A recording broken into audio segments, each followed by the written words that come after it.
Shut up and sit down.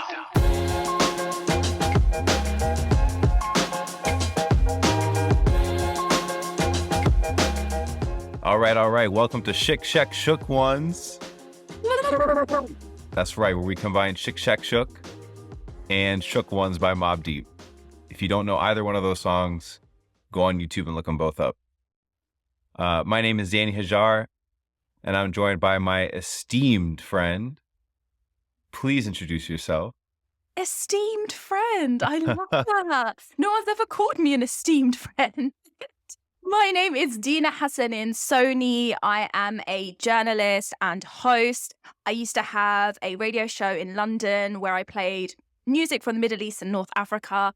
And I'm literally just about celebrating the culture as an Egyptian growing up in London. It's beautiful to be growing up in this diaspora where everyone's more connected and celebrating the culture much more. And that's how I found Danny, actually, because Danny, my esteemed brother, is also a music journalist. I am a music journalist. For those who don't know me, I like to write about Arabic music and the emerging Arabic music scene and some of the newer artists that are out here making waves. I've had the good fortune of writing for a lot of different publications, like Rolling Stone and Pitchfork and Spin and the New York Times. And I recently put out a ranking of the 50 best Arabic pop songs of the 21st century with the help of Deana and many, many other people. And I want to shout all of them out. That has generated a lot of controversy. And I think that's a good thing. I think we need to shake up the system. So enough of the self-promotion. No. Keep going. And I was just going to say, if there's no drama, we don't want it, mama. I don't know man. what the compromise my saying now. I'm so glad that made it onto the first episode of this podcast. I'm so glad we're here. Do you know how long you and I have been talking about getting together and making this podcast? Too long. We've been talking about this for too long. Is Truly. it 2 years? Oh, no. More. 3 years, at least since COVID first started. That is crazy. But we're here now, and we're here. so happy that afikra is hosting us. This is like the dream collab. So we're really excited to, as you said, shake things up a little. Yes. And let's talk a bit more about why we've even started this podcast and what you're actually going to get from us. Yes. So some of the things that you're going to get from us that Deana and I are going to be talking about are a lot of the conversations that I think y'all are having privately about our scene and that you feel like you may want to express publicly but don't know how to express publicly. Deana and I have decided that we don't care. We're going to express it publicly. We're going to talk about a lot of things that are going on in our music scene, whether that's representation, whether that's orientalization, whether that's, independent artists versus artists signed to major labels, all the different things, culture-wise, news-wise. We're here to tackle it. We're here to discuss it. You may agree with us. You may not agree with us. We may not agree with each other, but that's the beauty of having these kinds of conversations is that there's a space for them. Exactly. I think for long enough now, it's been a case of clapping for everyone and everyone has to have the same perspective. And that's not to say that we're here to talk down about anybody, but we're here to be music journalists because I feel like we've really drifted from what the role of a music journalist is and to actually step back, take a look at what's going on, give context and give a critique. Yeah, 100%. I want to emphasize that there are no personal attacks on artists, no personal attacks on other creatives or industry folks. We respect everybody's creative process. If we do offer up any critiques, it's in good faith. And again, you may not agree with us. You may agree with us, but the most important thing is that there's a space to have these conversations. Exactly. And we want you to get involved as well. Like if you do hear something and you're like, Deana, shut up. Or Danny, like, yeah, love that. Let us know. Get involved. We really want to build this community to just get the alternative side of the industry. While it's amazing that so many places are celebrating the region, how many people are actually taking a look at it and thinking, okay, well, this is what's happening in Lebanon. Are the artists being received the same way in the diaspora?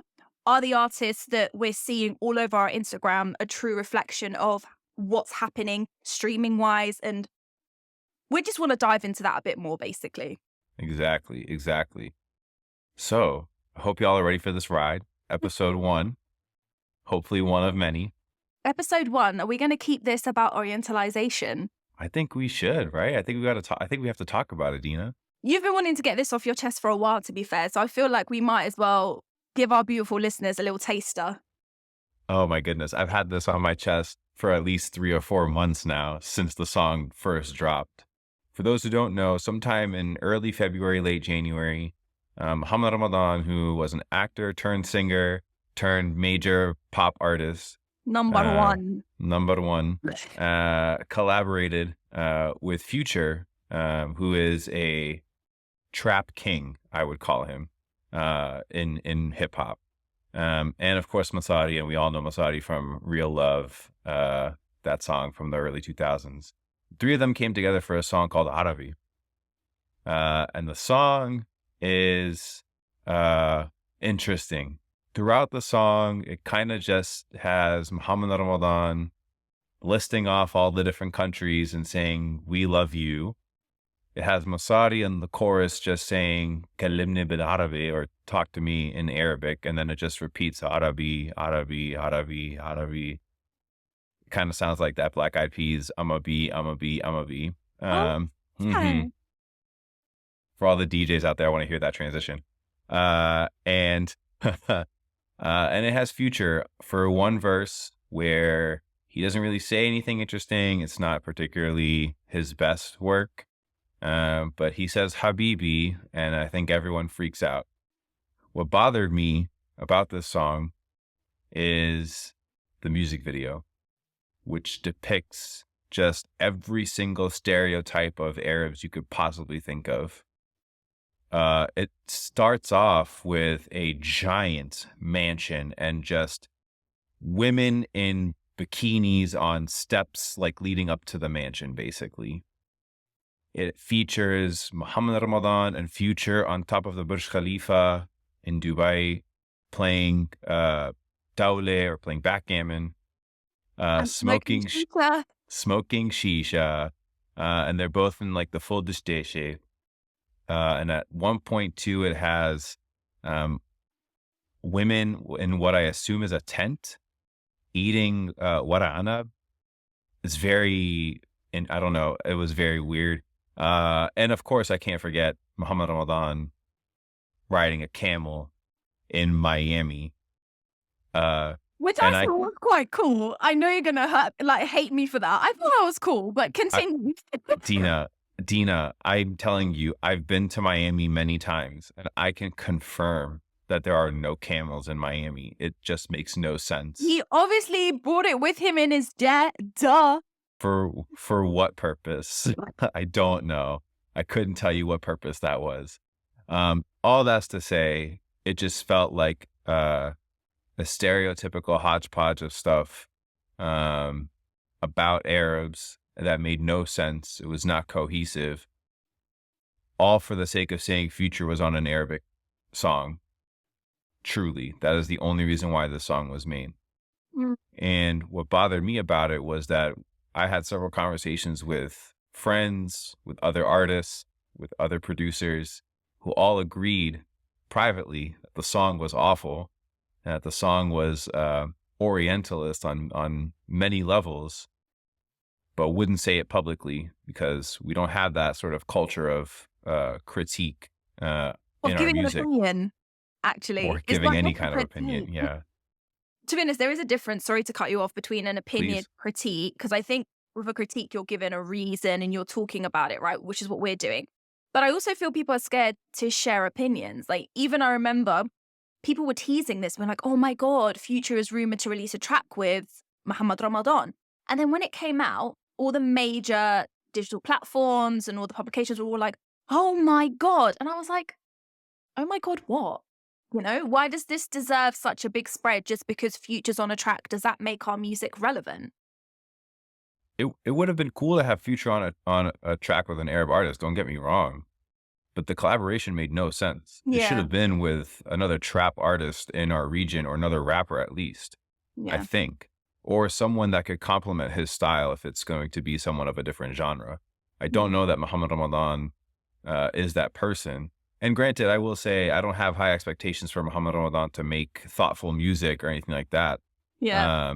And that's not, and I'm not saying that mediocre music can't exist, you know? I mean, I think we live in a world where Kendrick Lamar and Pitbull can both succeed and both exist. That's all fine. But to what end do we want to make mediocre music that stereotypes our people, especially at a time when the video itself showcases this obscene sort of stereotype of Arab wealth while Gazans and Sudanese are being killed. And so I do question that sort of imagery and the juxtaposition there personally. Yeah. So that bothered me. That's a really good point, by the way, because I was going to say that. I was like, shall I make this podcast dark? But I was going to say one thing that really annoyed me about this song. And by the way, I am a huge Mohamed Ramadan fan, because for me, my favorite kind of music is the ones that get me up and dancing, because that's kind of what my family are like. We love to party. We love to get up. We love that. So I love Mohamed Ramadan, and I know that he's not trying to provoke thought. I get that.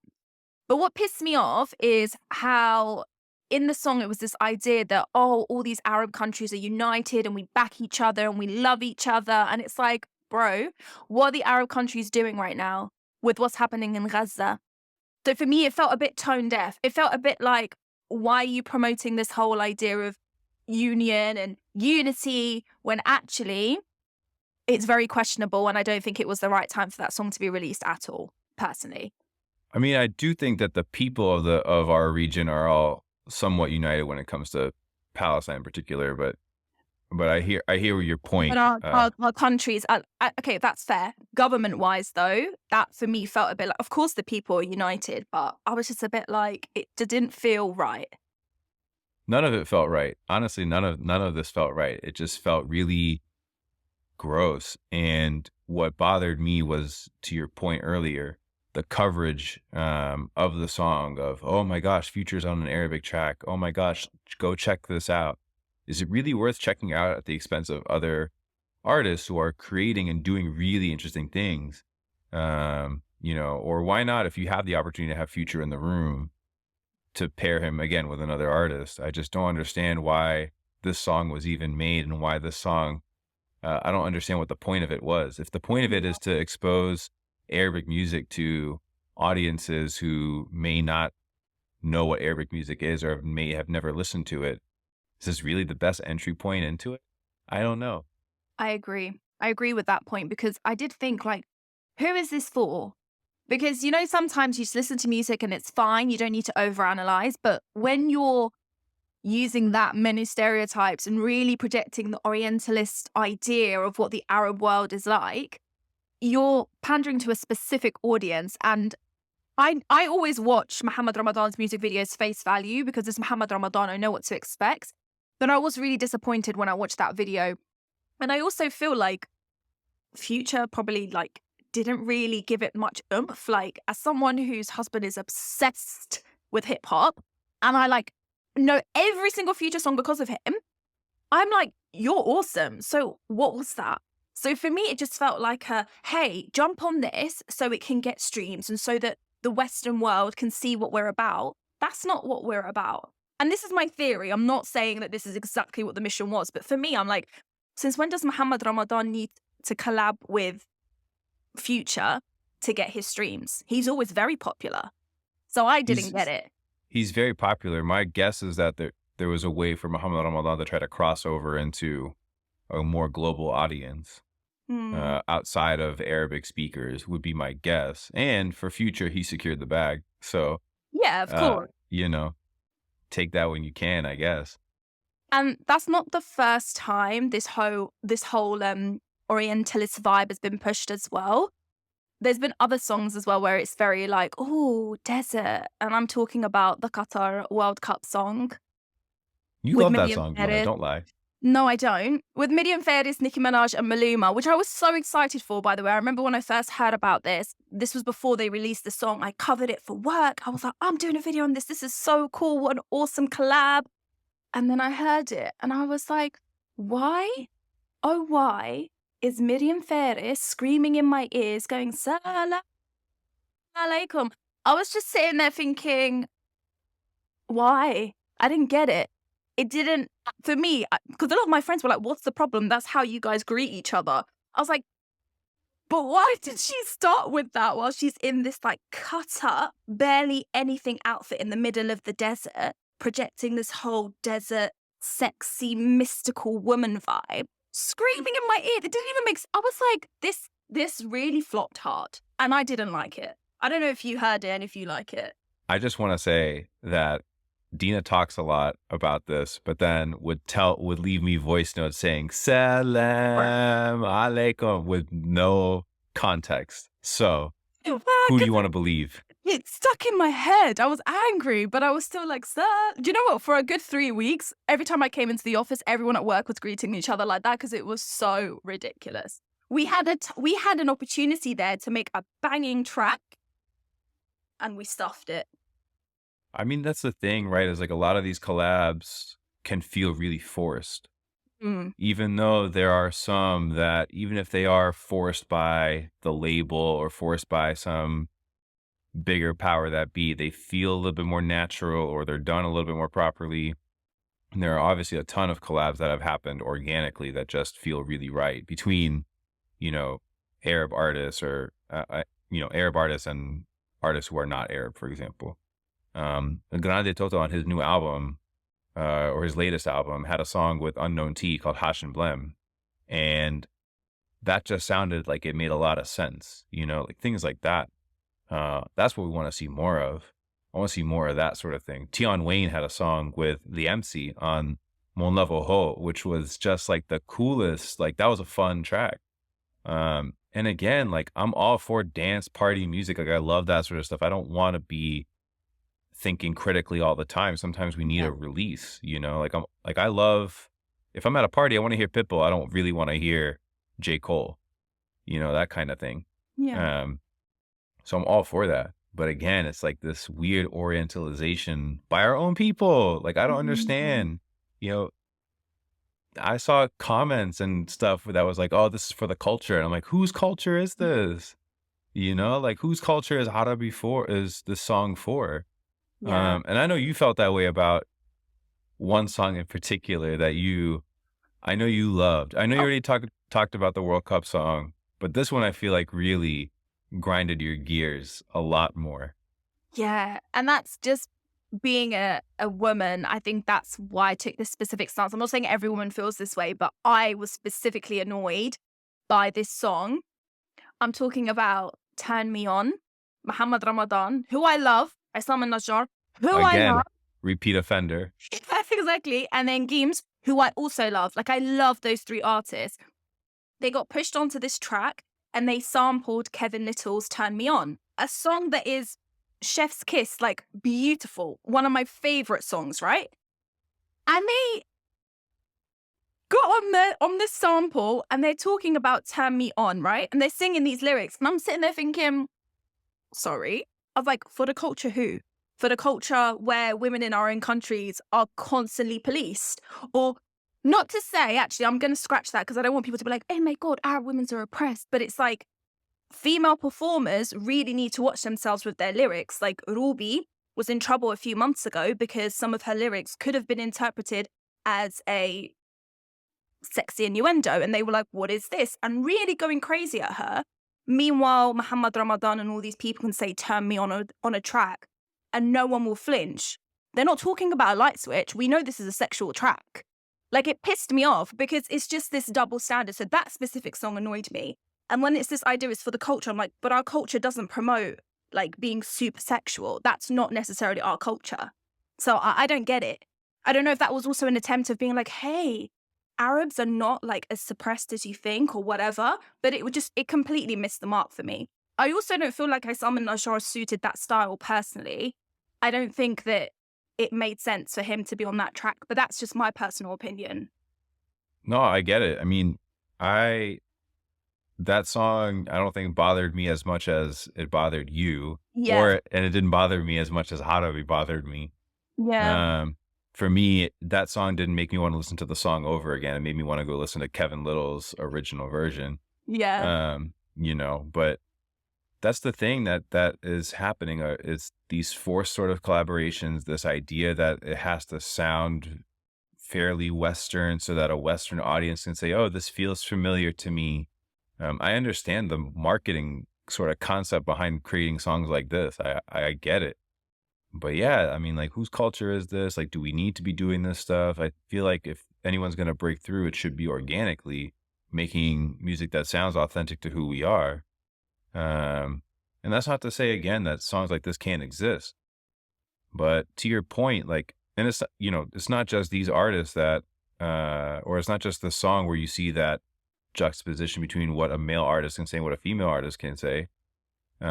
We've had that in music for generations and in life for generations, obviously.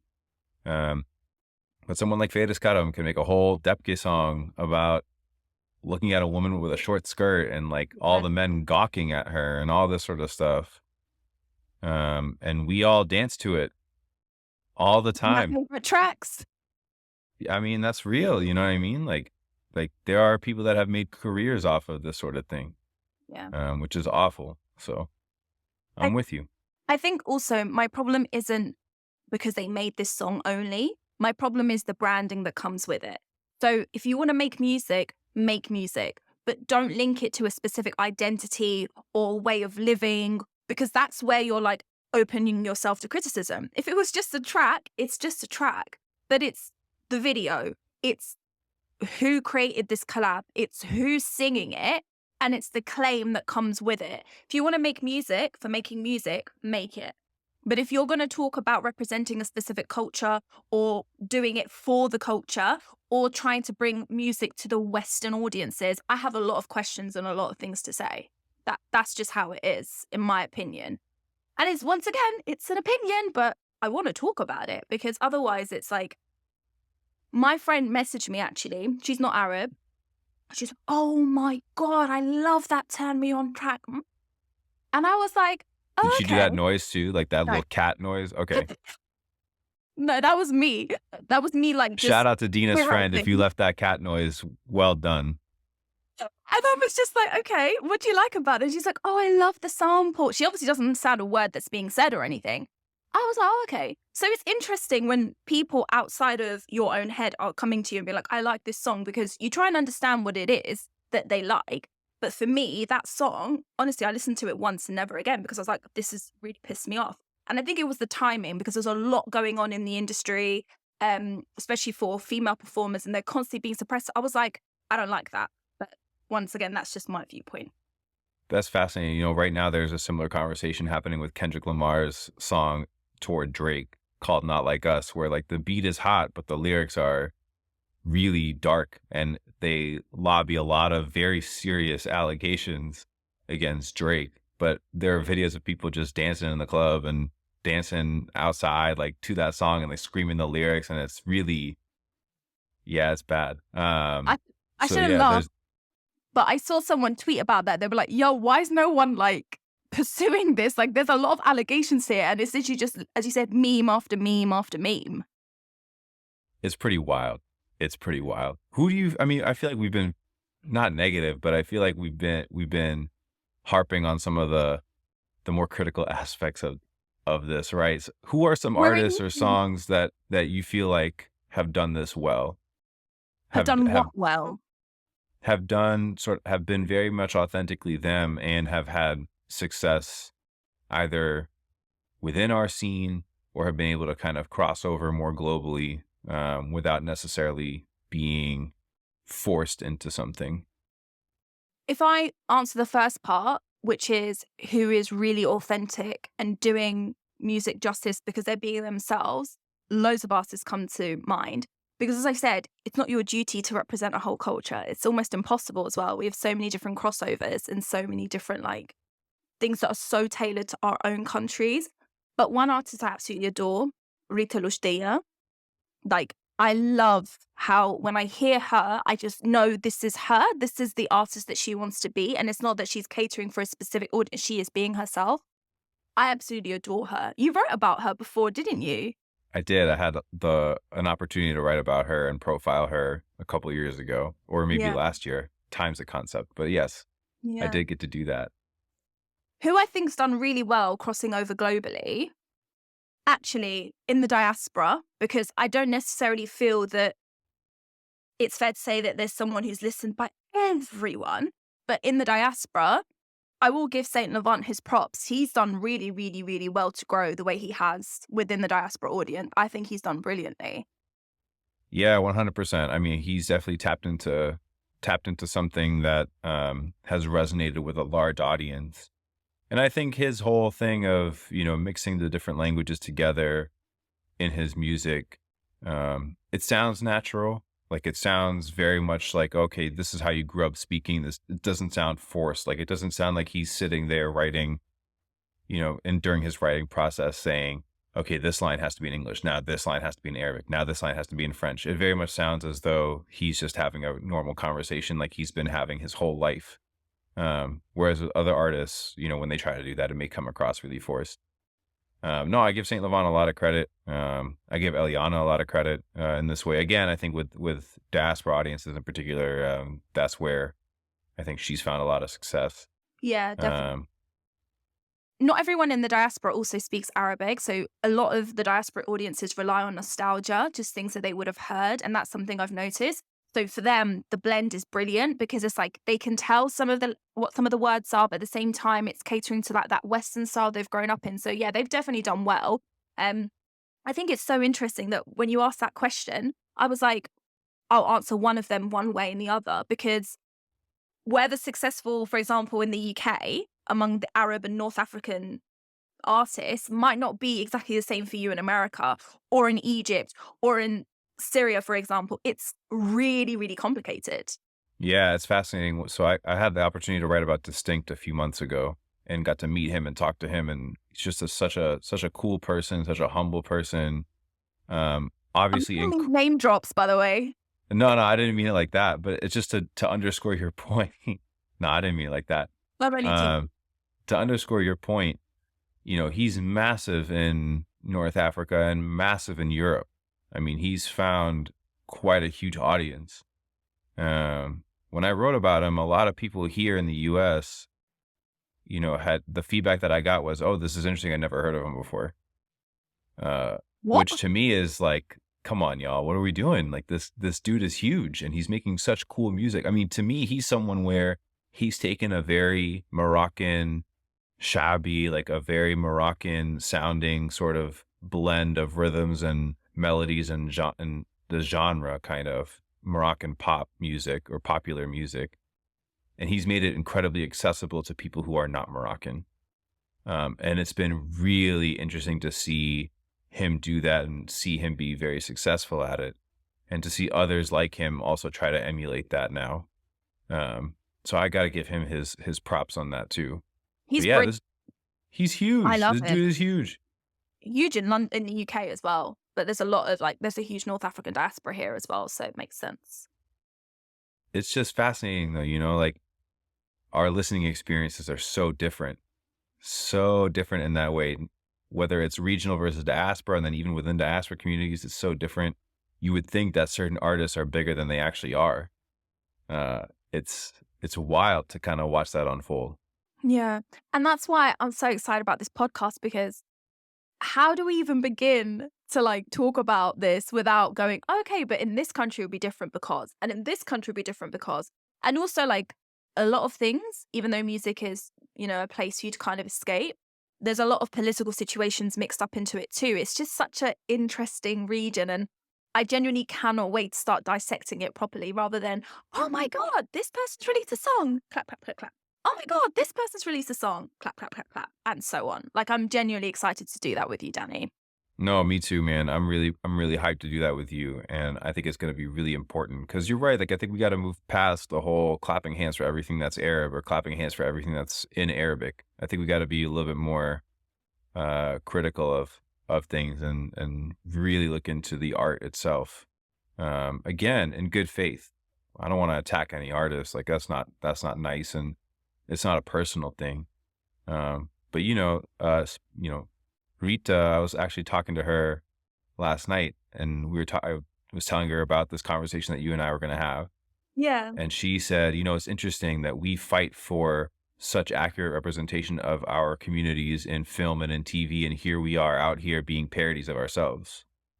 And I was like, dang, that's really, that was really something. Yeah, that's quite something, to see us kind of really tap into certain samples or certain artists or certain melodies just to kind of say, yes, I'm Arab and this is who we are. And again, like I think it just reflects different lived experiences. You know, for such a long time, our diaspora communities, particularly in the West, we didn't have this kind of representation. We were not able to fully be ourselves. You know, so I think this is a way of saying I am fully myself. I'm unabashedly Arab, even if it means I'm going to go over the top. It now exists.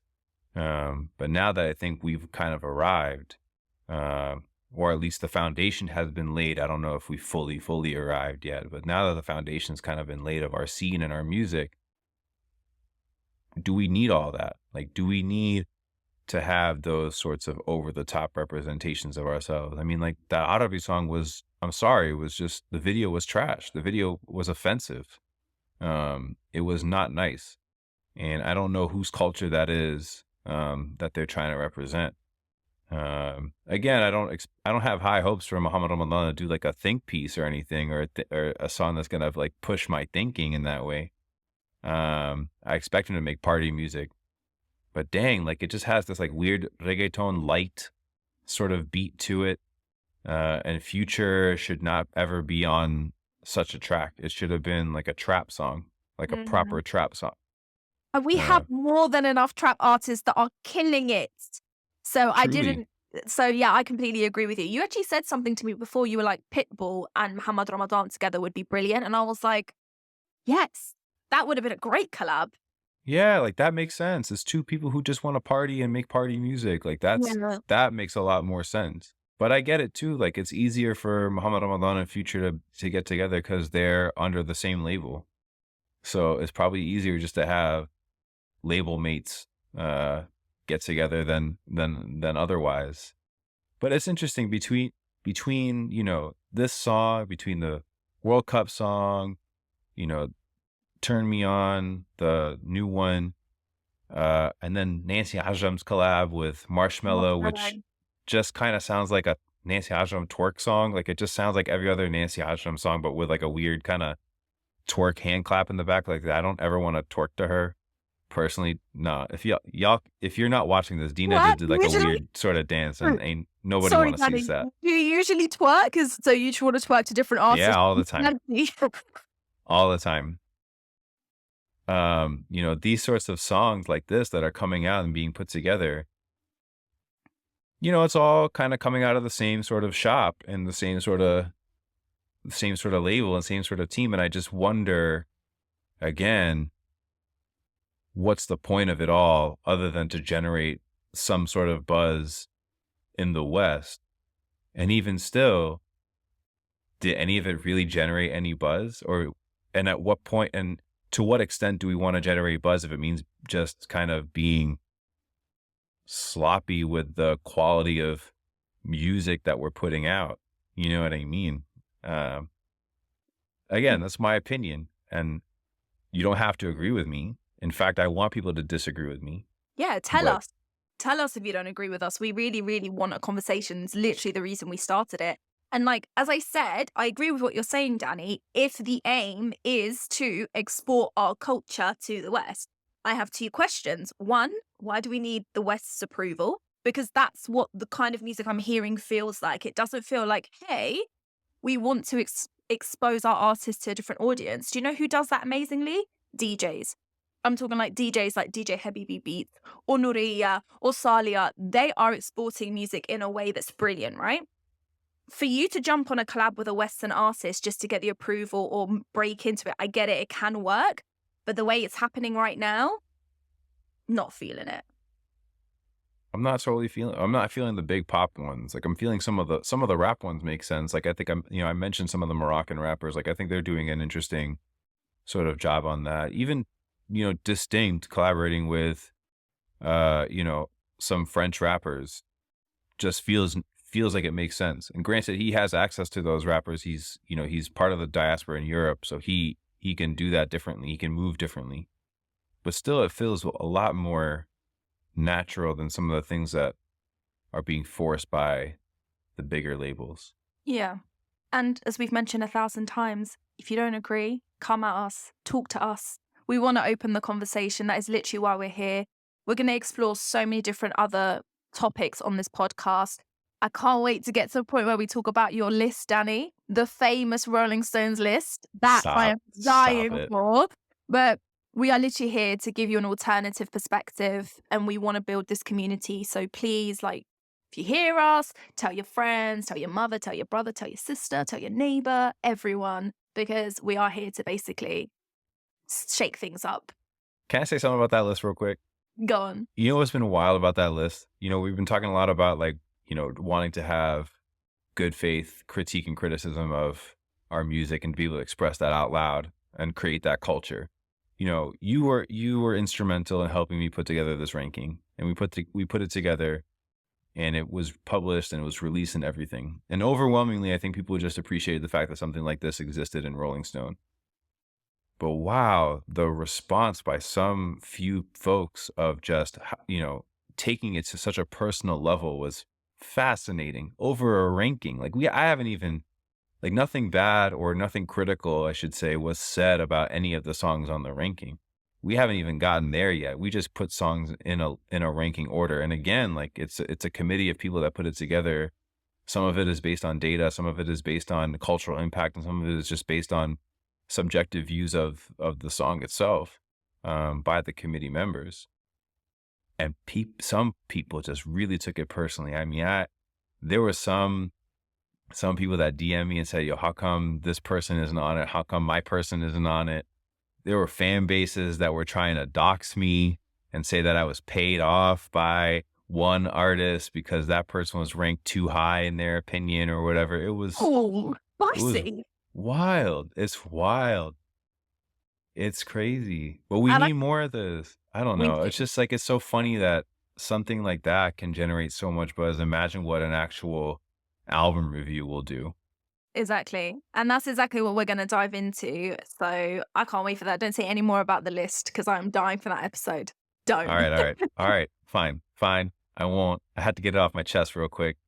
Anyway, as I said, I'm going to stop you there because I don't want you revealing any cool spoilers for the episode that I'm literally dying to record. Thank you so much for taking the time to listen. We will be back in 2 weeks to keep you company again and dissect the music industry. That's right. Smash that subscribe button, hit that like button, comment on the pod, whatever, do your thing. And we'll catch y'all soon. Shout out to Afikra and shout out to the team. We love y'all.